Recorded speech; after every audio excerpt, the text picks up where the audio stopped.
Bonjour chers bénévoles d'Albatros en Montérégie, chers bénévoles de partout. Alors, vous savez, nous avons le privilège de partager ces moments spéciaux, ces moments d'attention, ces moments d'évolution humaine avec les personnes que nous accompagnons. Ils nous font un cadeau, le cadeau de leur présence, nous leur faisons un cadeau, le cadeau de la nôtre. Et voilà que pour ces gens qui sont en fin de vie, qui vivent assez souvent des inquiétudes, des moments de peur, des moments d'angoisse, qui vivent aussi une plus grande mobilité intérieure. Les visites leur font du bien. Ils sont plus contents que jamais de revoir ou de voir leurs amis, leurs parents, leurs enfants. Et nous faisons partie un peu d'une famille de la fin de la vie, une famille d'inconnus, mais une famille qui est également utile parce qu'elle offre un visage qui est un visage ouvert et qu'elle permet d'aider une évolution intérieure par notre simple présence et notre simple écoute. Alors je me sens privilégié de faire comme vous, partie d'un petit peuple de bénévoles qui a comme but non seulement d'accompagner les gens de notre entourage, mais aussi d'accroître le nombre de personnes qui s'engagent dans ce chemin pour faire de la fin de la vie dans toute notre société des moments plus précieux, plus humains, plus vivants.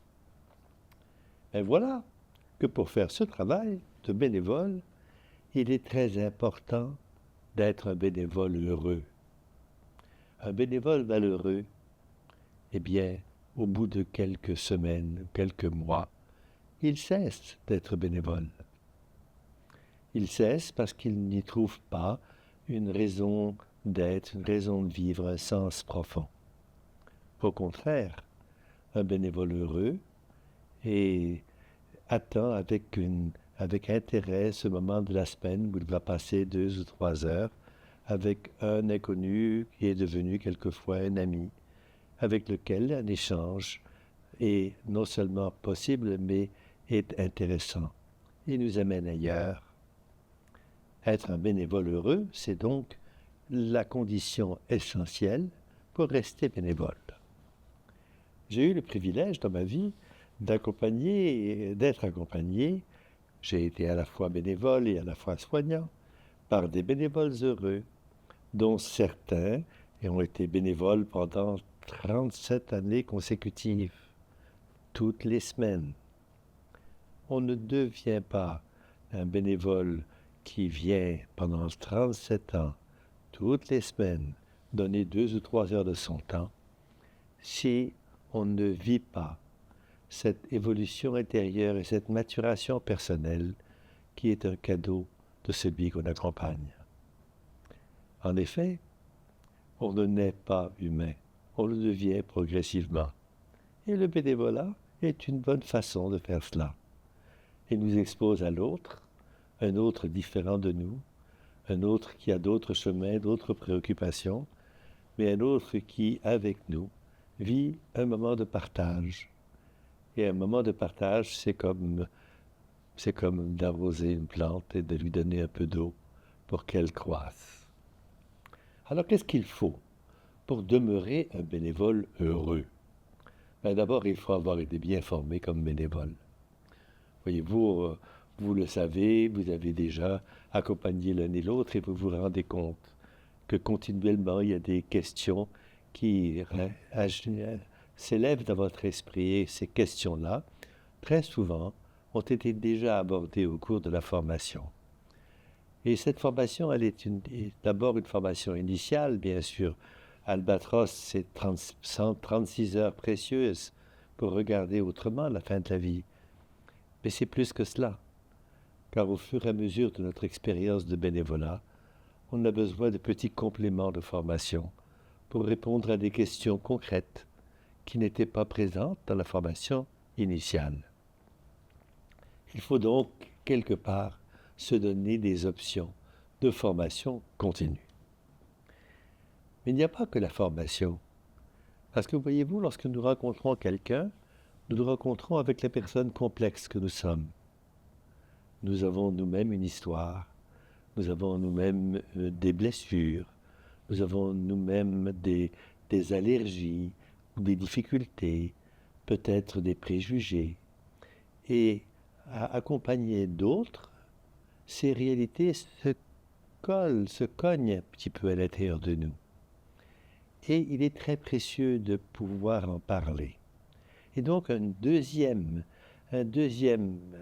caractéristique d'un bénévole heureux, c'est que c'est un bénévole qui est entouré. Régulièrement, une fois par mois, une fois par 6 semaines, il y a un petit groupe de paroles de bénévoles qui se rencontrent et qui échangent sur leur travail, sur ce qu'ils ont vécu, sur ce qu'ils ont trouvé difficile, sur leur réaction au deuil de la personne qu'ils accompagnaient, sur leur réaction aux difficultés familiales à laquelle ils ont été confrontés, ce que ça leur fait à eux. Et dans ce groupe de paroles, dans ce groupe d'échanges, il n'y a que des bénévoles qui parlent de leur propre expérience de bénévolat. Ce n'est pas un apprentissage, c'est un partage. Et quelquefois, l'histoire d'un autre résonne à l'intérieur de nous et nous apprend à faire face à ce que nous vivons de façon encore plus appropriée. Vous savez, pour être bénévole heureux, il faut dans le fond être un bénévole adulte. Qu'est-ce qu'être un adulte? Être un adulte, c'est savoir que l'on peut guérir. Si j'ouvre une porte et que j'y suis blessé, je sais que je peux en guérir. Si je ne le sais pas, je n'ouvrirai pas la porte. Cela me fera peur. Or, le bénévole, par sa seule présence, il ouvre toujours une porte. Bien sûr, le contact et la réalité de la rencontre ne sont pas toujours les mêmes. Il y en a qui sont très légères, plus superficielles, d'autres où on se contente de pousser une chaise roulante sur le trottoir, mais d'autres aussi, où on entend des petits morceaux de souffrance qui ne peuvent pas ne pas résonner à l'intérieur de nous-mêmes, dans ce milieu dans lequel notre propre souffrance vit et est présente, et nous avons tous un tel espace.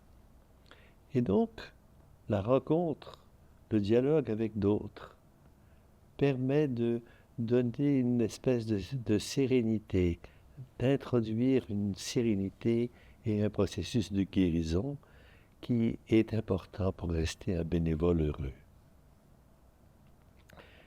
Il faut, en troisième lieu, pour rester un bénévole heureux, accepter d'ouvrir sa porte. Au fond, accepter d'expérimenter quelque chose qu'on ne contrôle pas. Devant l'autre, je n'ai pas d'agenda. Je suis là pour lui.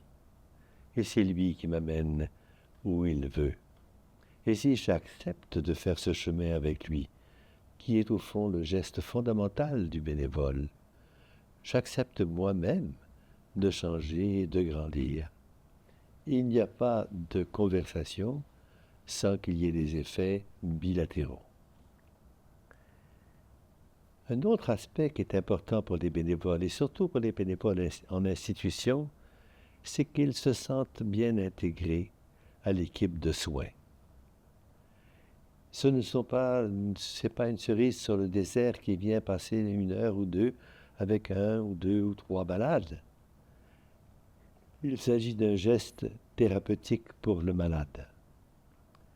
Voyez-vous, lorsque nous nous rencontrons, lorsque nous entrons dans une humanité partagée, lorsque nous disons que nous nous voyons, que nous nous reconnaissons la valeur que nous avons l'un et l'autre, cela va avoir des effets profonds sur la réalité intérieure et du malade et du bénévole, et ces effets vont changer notre biologie même.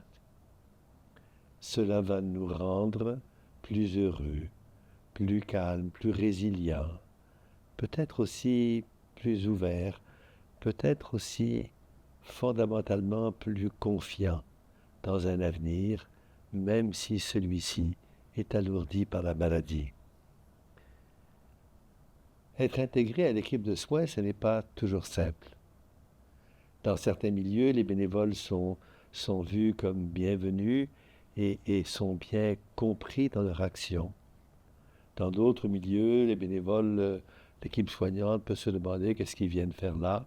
Ils viennent ajouter du travail à mon travail, je dois être obligé de les surveiller. Quelle garantie ai-je qu'ils vont respecter la confidentialité de ce qu'on leur dit? Et cette intégration n'est pas évidente. Et elle n'est pas partout pareille. Et je crois qu'il est important pour nous, bénévoles, de faire en sorte que nous nous intégrions à la mesure de ce que nous pouvons faire à l'équipe de soins, car en effet, nous faisons partie des soins. Vous savez, les soignants, même s'ils sont extrêmement généreux et qu'ils passent tout le temps qu'ils peuvent, ils sont pris dans un contexte de gestes à poser. Et ils n'ont pas la disponibilité pour parler pendant 1 heure à une personne qui veut parler pendant 1 heure. Nous, bénévoles, nous sommes là pour ça. Et c'est un geste complémentaire.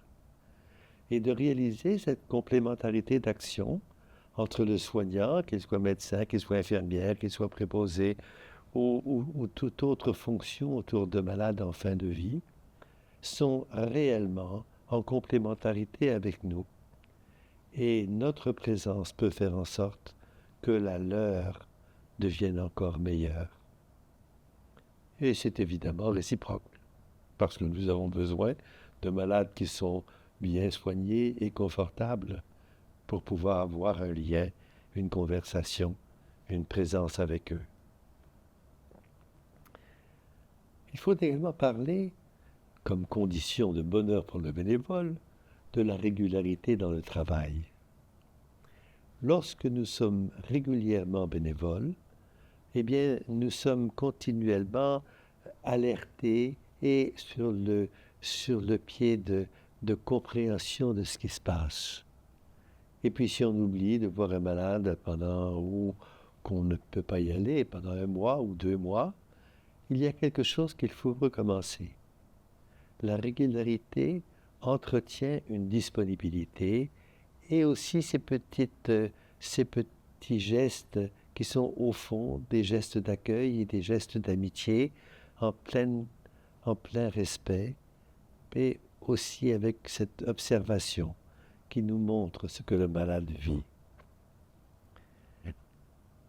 J'ai eu l'occasion de côtoyer un bénévole qui a été bénévole 37 ans, comme je vous le dis. 37 ans à toutes les semaines, cela indique qu'il allait à son tour chercher un petit morceau de bonheur et de fonctionnement approprié dans le travail qu'il produisait. Chers bénévoles, si nous voulons être bénévoles longtemps, il faut que nous nous occupions aussi de nous-mêmes. Et s'occuper de nous-mêmes, ça veut dire de faire en sorte que nous soyons à l'aise avec nous-mêmes. Et donc, je crois que c'est approprié qu'un bénévole apprécie aller un peu dans la nature, marcher un peu de temps avec lui-même, se poser quelques questions et regarder ce que le bénévolat lui apporte. Et si nous faisons cela, alors je crois que nous entrons réellement dans ce travail du bénévole qui est de faciliter et de rendre plus humaine la fin de la vie pour ceux que nous accompagnons. Merci.